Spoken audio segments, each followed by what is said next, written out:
This is a liar, and this is a Pixel 5a. And I've used this for 58 days at the time of this recording. Let's talk about that.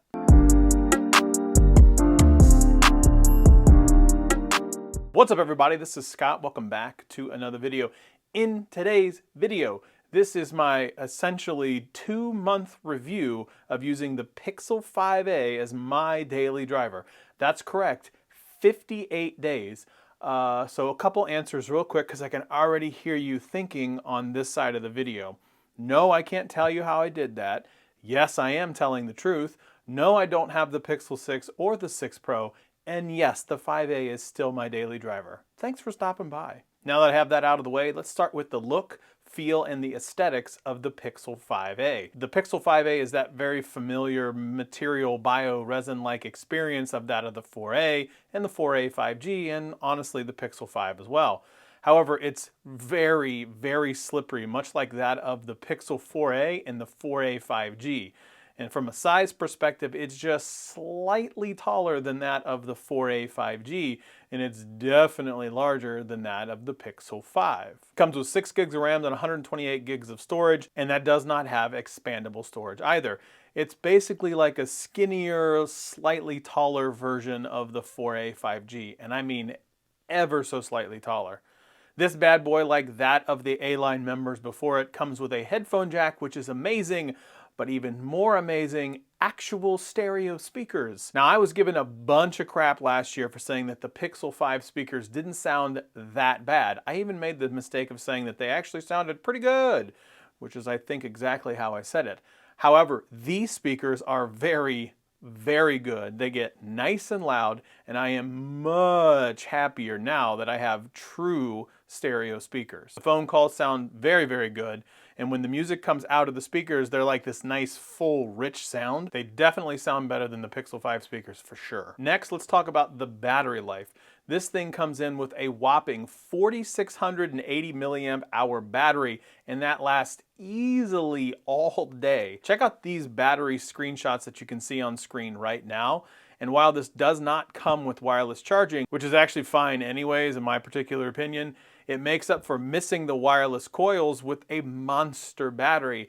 And to date, this is the largest battery that's ever been placed in a Pixel, and the battery life honestly provides the proof. Now that I've talked about battery life, let's talk about the performance. And full disclosure, this particular section was kind of difficult for me to write and honestly talk about on screen because it makes me particularly nervous. I'll flat out say it this way.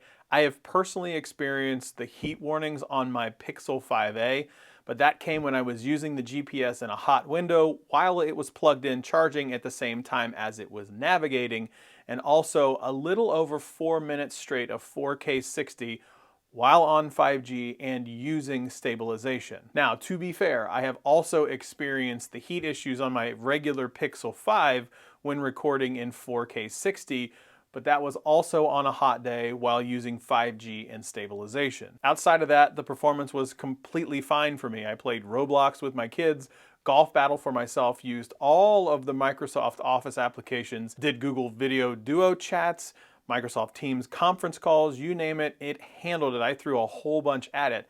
However, because of that overheating warning in the past, I was always a little worried that if I throw a whole lot at it all at once, it could rear its ugly head again. Now, in the past 58 days, using it like I just described, I didn't really go easy on it at all. It was only those couple of times that I had mentioned that I had those heat warning issues. Now, I'm not saying it's going to be perfect, and I mentioned it in my last video. This feels like it's something software related, which doesn't give Google a pass at all, but it's also something that I've experienced on the same operating system, but using that on the Pixel 5. So yeah, I'm not really sure about it because I didn't have those performance laggy issues. It didn't like chug or churn or anything like that for me. So yeah, I'm just telling you that's what I experienced when using it for the past 2 months. From a software and an OS perspective, what keeps me coming back, why I'm really excited about what you see from the Pixel 5a.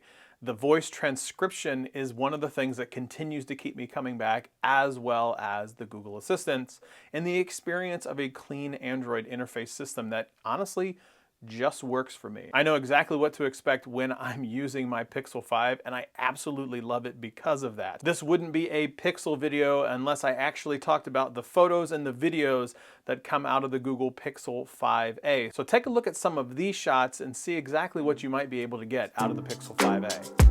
Baby, look what the hole I am in. I am in.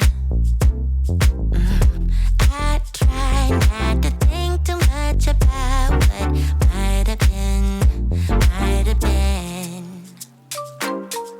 How nice if I just could let you in, let you in.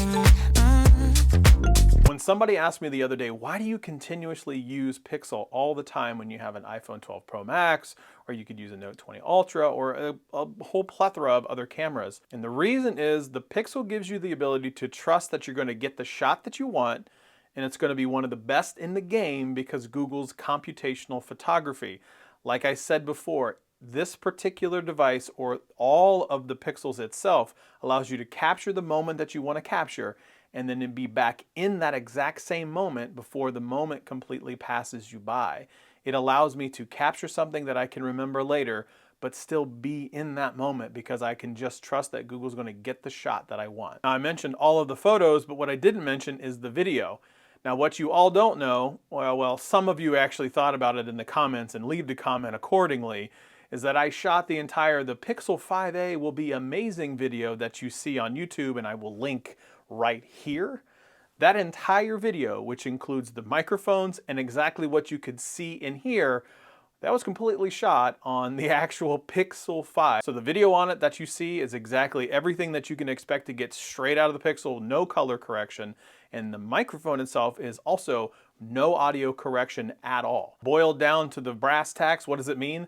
That means the video is going to be a beast on a device that comes in less than $500 all in, including sales tax, which is crazy. So you're getting all-day battery life, good performance, some of the best, if not the best photos, pretty darn good looking video, an ecosystem that provides regular pixel drops and regular updates, all for less than $500 all in, including sales tax. I would have a hard time telling you not to get a Pixel 5a only because you can't get a Pixel 5 or you can't get a Pixel 4a right now. So from that perspective, for the price point that you're going to get, man, the Pixel 5 is a really darn good value. A 5G phone that gives you everything that I just talked about.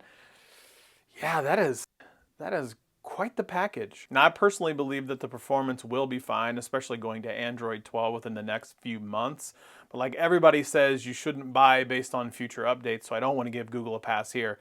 They've definitely got to figure out that whole heat thing in Android 11 between all of the Pixel devices, not just the Pixel 5a.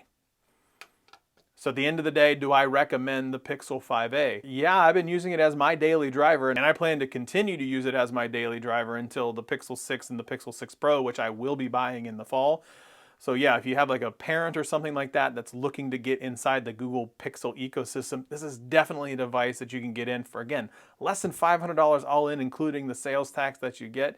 You can't really go wrong with a value like this. So that's it. That's all I have. More videos to come on the Pixel 5a for sure. I'm going to be doing a ton of comparison videos. But let me know in the comments, are you picking up a Pixel 5a on day one? If you're picking this up on day one, let's use the hashtag #TeamPixel, #day1buy, and that way I can at least follow exactly who's going to be buying the 5a on day one. So that's it. That's all I have. As always, like, share, subscribe, thumbs up, leave a comment below, and we'll see you next time.